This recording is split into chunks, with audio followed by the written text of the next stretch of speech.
35th Hot August Nights came to an end today as they held their last parade and show and shine for the year. But we also saw some rainy weather roll in during the event. We have Alexandra Ray live underneath the Reno Arch where the parade was held earlier today. Alexandra, how'd it go? Jen, I can safely say that there were clear skies for this parade today, unlike a little earlier this week, like you mentioned, how that rain put the classic cars in a really tough spot. But, everyone pulled through, and officials say that this week was one of the most successful that they've had. 35 years, Hot August Nights has been revving their engines, this year showing off some of the biggest crowds they've seen yet.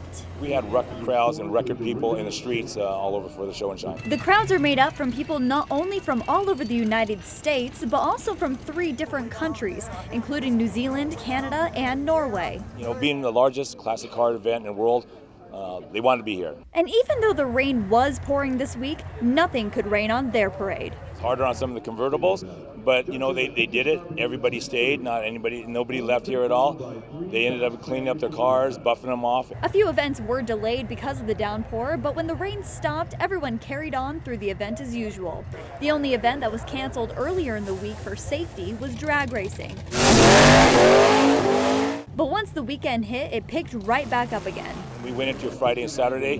The crowds were so big over the drag races. Everybody was standing room only at the drag races. Some participants are sad to see the event go until next year rolls around. They say 1 week doesn't feel long enough for them.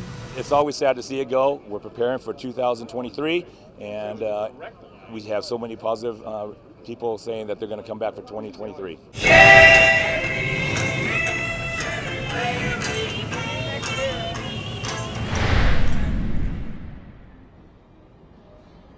And that's a wrap for the 35th annual Hot August Nights until next year when the classic cars come rolling back down the streets of the biggest little city. Covering the story live, Alexandra Ray, 2 News.